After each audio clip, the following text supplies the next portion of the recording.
नमस्कार राज्यराष्ट्र भाग 4 માં સંપૂર્ણ શ્રોતાહરુलाई स्वागत छ। आज हामी द्विराष्ट्रीयता के हो यसले कसरी राज्यलाई फुटाउन मलजल गर्छ र यो किन गतार्थ हो भन्ने बारेमा जान्ने छौं। नेपाल आमालाई नमस्कार गर्दै आजको विषय प्रवेश गरौं। द्विराष्ट्रीयता के हो? कुनै देश भू राजनीतिक वैधानिक हिसाबले एक स्वतन्त्र स्वाधीन सार्वभौम सत्ता सम्पन्न देश राज्य भए तापनि उक्त देशमा दुईवटा अलग अलग राष्ट्रहरू छन् भन्ने दृष्टिकोण नै द्विराष्ट्रीयता हो। जस्तै नेपाल भित्र मधेसी र पहाडी अलग अलग राष्ट्रहरू भएको दाबी गर्नेहरू द्विराष्ट्रीयतावादी हुन्। तत्कालीन ब्रिटिश इन्डियालाई हिन्दुस्तान र पाकिस्तान भनेर विभाजन गरेको आधार पनि द्विराष्ट्रीयतावाद थियो। चेकोस्लोभाकियालाई दुई टुक्रा पारेर चेक गणतन्त्र र स्लोभाकिया अलग अलग बनाएको उदाहरण पनि छ। कतिपय अवस्थामा दुईवटा एकाइहरूलाई समन्वय सहअस्तित्व एवं सहकार्यका लागि द्विराष्ट्रीयताले आधार प्रदान गरी सकारात्मक योगदान दिने सम्भावना हुन्छ। पहिले अलग्गै रहेका दुई प्रतिस्पर्धी एकाइहरू कुनै बृहत्तर एकताको आधार पहिल्याएर एउटै भू राजनीतिक वैधानिक संरचनामा समेटिन सके भने यो द्विराष्ट्रीयताले दिएको सकारात्मक योगदान नै मान्नुपर्छ। तर पहिलेदेखि एकीकृत देशमा यदि द्विराष्ट्रीयताको नारा उडालेर प्रतिस्पर्धी राष्ट्रहरू एवं प्रतिस्पर्धी राष्ट्रियताहरू खडा गर्ने प्रयत्न भएको छ भने चाहिँ यसले अहित गर्छ। तथ्यका आधारमा भन्ने हो भने द्विराष्ट्रीयताले मानव समाजलाई अहित गरेका धेरै दृष्टान्त छन्।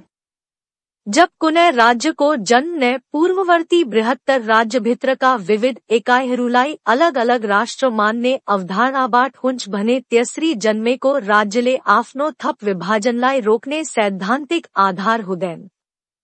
हो सैन्यबल लगायतका व्यावहारिक आधारबाट पृथकतावादी संघर्षलाई दबाएर विभाजन रोक्ने उपाय नरहने होइन, तर त्यस्तो तरिका आफ्नै निमित्त प्रत्युत्पादक हुन सक्ने सम्भावना जहिल्यै रहन्छ। बेलायती उपनिवेश रहेको तत्कालीन इन्डियाको उदाहरणबाट चर्चा सुरु गरौं। सन् 1887 मा ब्रिटिश नागरिक थियोडोर बेक र अलीगढ इन्डिया का सैयद अहमद खानको सहकार्यले तत्कालीन इन्डियामा मुस्लिम समुदायलाई हिन्दू समुदायको विरुद्धमा संकीर्ण कित्ताकाट सुरु गराई द्विराष्ट्रीयताको विभाजनकारी विषवृक्ष रोपेको अध्येताहरू बताउँछन्। भारतलाई कहिल्यै नटुङ्गिने घृणावादी जालमा फसाउने नियतले युरोपेली उपनिवेशवादीहरूले हालिदिएको काउसो हो द्विराष्ट्रीयता भनियो भने अत्युक्ति हुँदैन। सोही आधारमा कालान्तरमा मोहम्मद अली जिन्नाको नेतृत्वमा तत्कालीन मुस्लिम लिगले घृणावादी कित्ताकाटलाई ज्यादै विस्तार गरेको देखिन्छ। बेक खान र जिन्नाको विद्वेषी क्रियाकलापको प्रतिक्रिया वा ब्रिटेनमा शिक्षा लिने क्रममा ग्रहण गरेको खोटपूर्ण दृष्टिकोणमध्ये कुन कारणले हिन्दू महासभाका नेता विनायक दामोदर सावरकरले द्विराष्ट्रीयताको मुद्दा उठाए अनुसन्धानको विषय हो। जे होस्, जिन्ना र सावरकरका द्विराष्ट्रीयतावादी कित्ताकाटमा अंग्रेज उपनिवेशवादी र कांग्रेस जवाहरलाल नेहरू लगायत ले खेल्ने मौका पाए र इन्डिया र पाकिस्तानको विभाजन भयो। आफूलाई हिन्दू नेता मान्ने सावरकर र आफूलाई मुस्लिम नेता मान्ने जिन्ना ती दुईजना बीच के समानता थियो। दुवैजना प्रत्यक्षत वा परोक्षत मजहबी पहिचान रिलिजियस आइडेन्टिटी का आधारमा राष्ट्रको परिभाषा गर्थे। ती दुवैजनाको समान मान्यता थियो कि हिन्दू र मुसलमान अलग अलग राष्ट्र हुन्। हो सावरकर र जिन्ना दुवैजनाले द्विराष्ट्रीयता सिद्धान्त मान्थे। उनीहरू बीचमा मत वैभिन्न यति थियो। सावरकरका अनुसार इन्डिया हिन्दूहरूको स्वाभाविक राज्य हुनुपर्छ भने जिन्नाका अनुसार चाहिँ मुसलमानहरूका लागि मुसलमानको बहुलता भएका स्थानहरू समेटिएको छुट्टै राज्य हुनुपर्छ। तत्कालीन इन्डियाको विभाजनबाट वर्तमान इन्डिया र पाकिस्तान बंगलादेश सहित बन्नुको मुख्य कारक सोही द्विराष्ट्रीयता अवधारणा नै थियो। पाकिस्तानबाट बंगलादेश टुक्रिनुको कारक पनि द्विराष्ट्रीयता सिद्धान्त नै थियो। त्यतिबेला चाहिँ भाषिक पहिचानका आधारमा राष्ट्रको परिभाषा भयो। यदि मजहबी पहचान मात्र राष्ट्र एवं राष्ट्रीयता को आधार होने भए पाकिस्तान र बंगलादेश अलग अलग स्वतन्त्र देशहरू हुने नै थिएनन्। तत्कालीन पाकिस्तानबाट टुक्रिएर बंगलादेश अस्तित्वमा आइसकेपछि बाँकी पाकिस्तानमा किन अझै थप पृथकतावादी संघर्षहरू बाँकी नै छन् भन्ने विश्लेषण गर्ने हो भने द्वि-राष्ट्रियता अवधारणाको मूल नै समस्याग्रस्त रहेको तथ्य नै उजागर हुन्छ। तत्कालीन ब्रिटिश इन्डियाबाट दुईवटा राष्ट्रहरू इन्डिया र पाकिस्तानको जन्मको सैद्धान्तिक आधार निकै कमजोर थियो। विभाजनको बेलामा लिएको द्वि-राष्ट्रियता मापदण्डलाई तत्काल नत्यागेको भए त्यसले बहुराष्ट्रियतालाई प्रवेश गराई इन्डियाको थप विभाजन अवश्यम्भावी थियो भन्न सकिने आधार हैदराबाद, खालिस्तान, नागाल्यान्ड, कश्मीर आदिका उदाहरणले देखाउँछ। वास्तवमा इन्डियाले प्राचीन भारतवर्षको सांस्कृतिक विरासतको कारणले सैद्धान्तिक स्पष्टता नहुँदाको अवस्थामा पनि राज्य-राष्ट्रको मर्मलाई केही हदसम्म भए पनि व्यवहारमा अवलम्बन गर्न सकेको कारणले नै थप विभाजन रोक्न सकेको हो। उता पाकिस्तानले आफ्नो जन्मको कारक द्वि-राष्ट्रियताको ऐतिहासिकतासँग आफूलाई अलग्याउन नसकेको कारणले तत्कालीन पूर्वी पाकिस्तान अलग्गै देश बंगलादेश बन्ने परिस्थिति निम्त्यायो र अद्यापि बलुचिस्तान, सिन्ध, गिलगिट बाल्तिस्तान आदि क्षेत्रमा पृथकतावादलाई मलजल पुगेको छ। द्वि-राष्ट्रियताको ऐतिहासिकतासँग आफूलाई अलग्याउन नसकेको खण्डमा पाकिस्तानको अक्षुण्णता कायमै रहन बडो मुस्किल देखिन्छ, किनभने वर्तमान पाकिस्तानको सरहदभित्र बहुराष्ट्रियता जन्यलदायको मूल नै त्यहीबाट फुटेको छ। इन्डियाको परिप्रेक्ष्यमा कुरा गर्ने हो भने आधिकारिक औपचारिक तवरले उक्त देशले स्वतन्त्रताको बिन्दुबाट आफूलाई द्वि-राष्ट्रियताको छायाबाट मुक्त पारेको हो तापनि वर्तमान इन्डियाको सरहदभित्र द्वि-राष्ट्रियतावादी जस्तै हिन्दू विरुद्ध मुस्लिम तथा बहुराष्ट्रियतावादी अवधारणाहरू सङ्घर्षरत छन् र कुनै पनि बेला प्रबल बन्न सक्छन्। प्राचीन भारतवर्षको राज्यराष्ट्र मान्यता अनुरूप चल्नु नै आधुनिक इन्डियाको राष्ट्रियताको सुदृढीकरणको उपाय हो। रुवान्डाको त्रासदीले पनि देखाउँछ कि द्वि-राष्ट्रियता सिद्धान्त कति खतरनाक छ भने। अफ्रिकी देश रुवान्डामा हुतु र तुत्सी समुदाय फरक जातीय पहिचान भएकाले तिनीहरू फरक राष्ट्र हुन् भन्ने संकीर्ण सोच प्रवर्धन हुँदै जाँदा हिंसात्मक गृहयुद्ध एवं त्रासद नरसंहारको अवस्था आयो। खोटो विचारले चाँडो वा ढिलो हिंसात्मक व्यवहार निम्त्याउँदो रहेछ भन्ने अकाट्य प्रमाण रुवान्डाबाट पाइन्छ। घृणावादी हिंसाको चरणबाट गुजरिए रुवान्डाले अन्ततोगत्वा हुतु र तुत्सी समुदायहरू मिलेर नप्सी सुखै छैन भन्ने नै देखाएको छ। श्रीलङ्कामा पनि द्वि-राष्ट्रियता सिद्धान्तकै आधारमा धेरै वर्ष हिंसात्मक द्वन्द्व मचियो। सिंहाली र तमिल समुदायबीचमा विविधताबीचको एकत्व अस्वीकार गर्नेहरूले राष्ट्रियताको संकीर्ण जातीय भाषिक अहंकारवादी घृणा आधारित परिभाषालाई बोकेर हिड्दा त्यहाँ पनि हिंसात्मक गृहयुद्ध एवं त्रासद नरसंहारको अवस्था आयो। श्रीलङ्काको भविष्य के होला भन्ने त त्यहाँ सिंहाली र तमिल समुदायहरूको सम्बन्ध कस्तो हुन्छ र धार्मिक पहिचान रिलिजियस आइडेन्टिटी का घटकहरू बौद्ध, हिन्दू, मुस्लिम, क्रिस्चियनको सम्बन्ध कस्तो हुन्छ भन्ने जटिलतामा गुजुल्टिएको छ। राज्यराष्ट्रको सिद्धान्तको प्रभुत्व हुने अवस्थामा मात्र त्यस्ता जटिलताबाट पार पाइने हो। इजरायल र प्यालेस्टाइन बीचको समस्या झन जब्बर बन्दै गइरहेको छ यही द्वि-राष्ट्रियता सिद्धान्तकै कारणले। राज्य-राष्ट्र सिद्धान्त बमोजिम यदि इजरायली र प्यालेस्टाइनीलाई धार्मिक पहिचान रिलिजियस आइडेन्टिटीलाई सांस्कृतिक अधिकारका क्षेत्रमा जीवन्त राखी नागरिक तथा राजनीतिक अधिकार एउटै साझा राज्यका नागरिकका हैसियतमा सुनिश्चित हुने परिस्थिति बनाउन सकिएको भए हिंसा र आतंकको श्रृङ्खला टुट्ने थियो।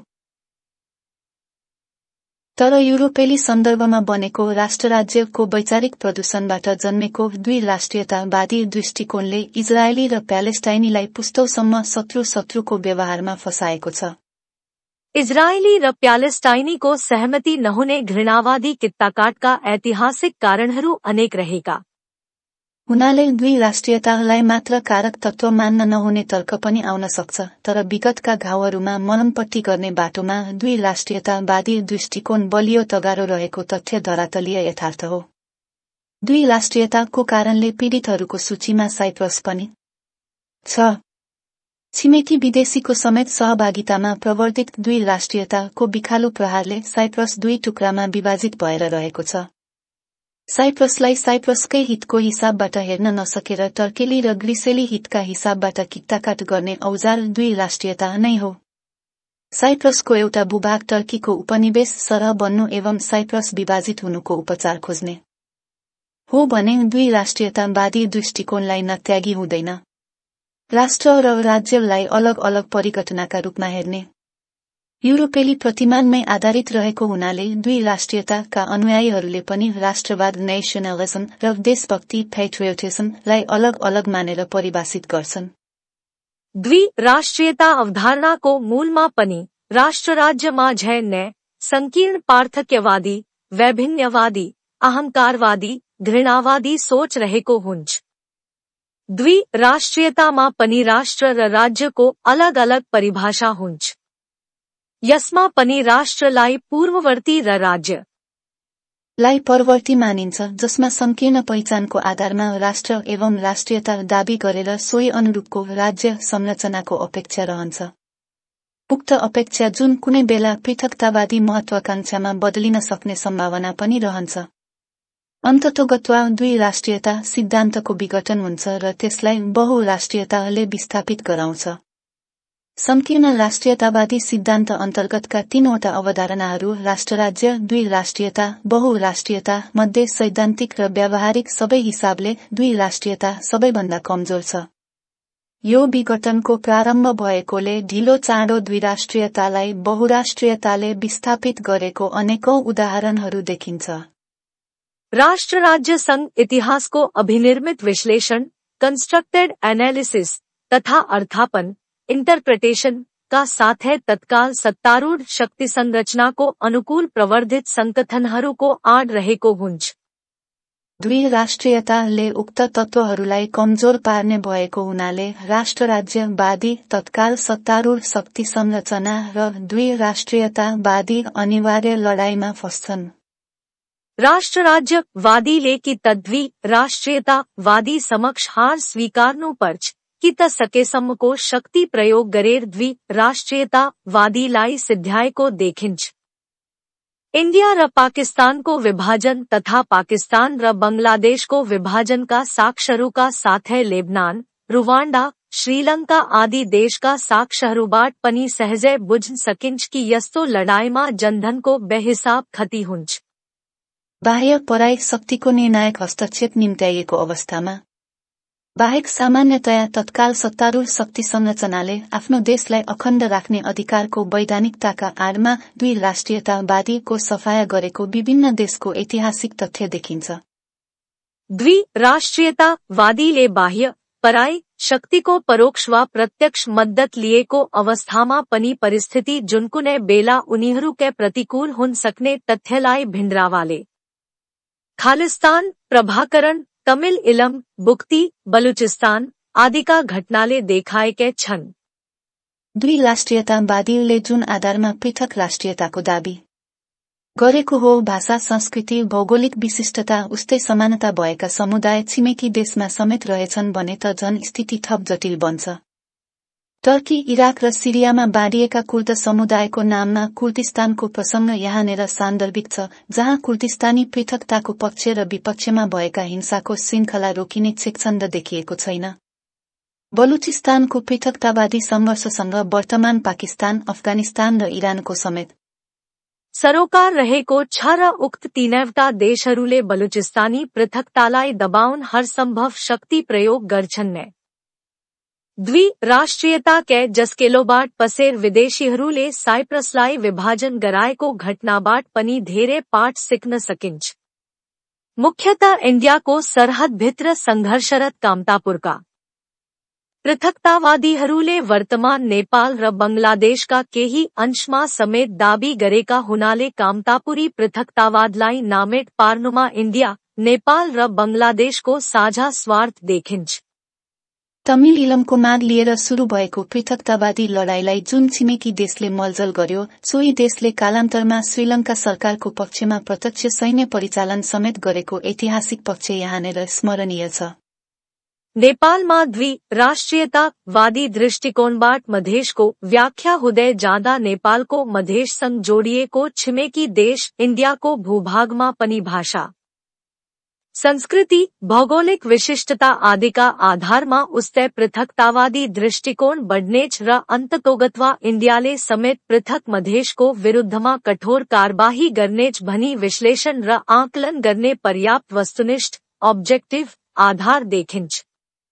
नेपाललाई टुक्रा पारेर एउटा टुक्रामा मधेस नामको छुट्टै देश बनाउने भन्दै सुरु भएको पृथकतावादी गतिविधिको अकस्मात जनमत पार्टी भन्ने संरचनामा अवतरणका अनेकौं कारणहरूमध्ये एउटा कारण नियाको दबाव चेतावनी पनि थियो भन्ने चर्चा सुनिएको थियो।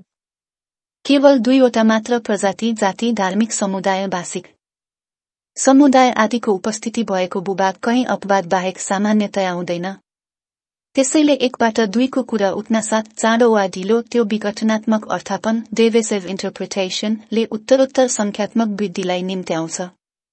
यसको तात्पर्य के हो भने कसैले केही आधार लिएर द्विराष्ट्रियताको माग अगाडि सार्यो भने तत्कालै नभए पनि केही समयपछि नै अर्कोले उही वा अर्कै आधार लिएर पृथक, प्रतिस्पर्धी वा वैरी राष्ट्रियताको नारा उरालिहाल्छ। तसर्थ द्विराष्ट्रियता त एउटा जस्केलो मात्र हो जसबाट अन्ततोगत्वा प्रतिस्पर्धी राष्ट्रियताहरूको अन्तहीन संघर्षको स्थिति पैदा हुन्छ। अफ्रिका महादेशमा अवस्थित सुडानबाट द्विराष्ट्रियताको मापदण्डका कारणले छुट्टै अस्तित्व पाएर दक्षिण सुडान बनेपछि पनि सुडान र दक्षिण सुडानमा विघटनको श्रृङ्खला नरोकिनुले के संकेत गर्छ? एउटा देशबाट 2टा बनिसकेपछि पनि त्यो भूभागमा रहेका अनेक जातीय समूहहरूका अहङ्कारजन्य पहिचानको राजनीतिले डोर्याएको विघटनको कुचक्र थामिने कुनै संकेत छैन। तत्कालीन ब्रिटिश इन्डियाको विभाजन गरी इन्डिया र पाकिस्तान बनाएको घटनालाई मात्र हेर्दा एकैछिन सावरकर र जिन्नाका द्विराष्ट्रियताले जितेको जस्तो लागे तापनि पाकिस्तानको विघटनबाट बंगलादेशको जन्म तथा वर्तमान भारत र पाकिस्तानका सरहदभित्र अनेकौं पृथकतावादी संघर्षहरू, नागाल्याण्ड, खालिस्तान, बलुचिस्तान आदि रहेको तथ्यले द्विराष्ट्रियता अवधारणा कति कमजोर छ भन्ने देखिन्छ। नेपालमा मधेस केन्द्रित राजनीति गर्न द्विराष्ट्रियता, पहाड र मधेस, पहाडी र मधेसीको विघटनात्मक अर्थापनको चक्रले मधेसभित्र कोचिला, भोजपुरा, मिथिला, अवध, थरुहर, चुरेबावर आदि आदिका निहुमा नटुङ्गिने कित्ताकाटलाई निम्त्याएको प्रत्यक्ष उदाहरण छ। मधेसको नारा उरालेर पृथकतावादी संगठन गरिरहेको एउटा गुटले निर्वाचनको समयमा तराई मधेसमा मधेसिया र दरभङ्गिया भनेर थप विभाजनकारी नारा दियो। त्यस्तो विभाजनकारी कित्ताकाट कति सानो सानो एकाइमा हुन्छ भन्ने कुनै सीमा छैन। अर्थात् असीमित विघटनको निहुँ त्यसमा देखिन्छ। केही वर्ष पहिले नेपालगञ्जमा एउटा समूहले छोटा पाकिस्तान दाबी गरेको घटना पनि बिर्सन मिल्दैन। समुद्रमा 2 पिल्लरमाथि निर्मित एक व्यक्तिको स्वामित्वमा रहेको सानो कृत्रिम संरचना रफ्स टावरलाई त स्वतन्त्र राष्ट्र भनेर दाबी गरेको देखियो भने नेपालमा वा कुनै पनि देशमा विघटनात्मक संघर्ष सुरु गरेपछि संघर्षको टुङ्गो द्विराष्ट्रियतामै लाग्ला भन्ठान्ने कुनै आधार छैन। अर्थात् द्विराष्ट्रियतालाई बहुराष्ट्रियता सिद्धान्तले विस्थापित गर्छ। द्विराष्ट्रियताले जुन घृणाको विषलाई प्रवर्धन गर्छ त्यसले देशलाई सनै बहुराष्ट्रियताको कोलाहलमा धकेली अन्ततोगत्वा प्रतिस्पर्धी राष्ट्रियताहरूको अन्त्यहीन संघर्षको भुम्रीमा फसाउँछ।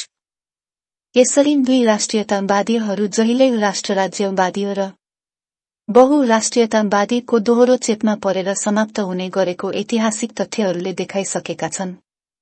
द्विराष्ट्रियतावादीहरू आफू त समाप्त हुन्छन् नै, देशलाई समेत हानि पुर्याउँछन् भन्नु अत्युक्ति होइन। नेपाल र इन्डिया जस्ता देशमा प्रजाति, जाति, भाषा, धार्मिक सम्प्रदाय, सांस्कृतिक पहिचान, क्षेत्रीय पहिचानका साथसाथै गोत्र र जात, ख्यास्ट समेत राजनीतिक महत्वाकांक्षाका बहाना बन्ने सम्भावना रहेको ज्यादै जटिलतापूर्ण अवस्था पनि नभएको होइन। उक्त अवस्थालाई समेत विचार गर्ने हो भने तत्काल थाहा लाग्छ कि राज्य र राष्ट्रलाई समानार्थक मान्नु नै बुद्धिमत्तापूर्ण एवं विवेकी मान्यता हो। अन्यथा देश अनेकों प्रतिस्पर्धी राष्ट्रीयताहरू अंत्यहीन संघर्ष को भुमरी तरफ खंगारिन्छ। देश का अनेक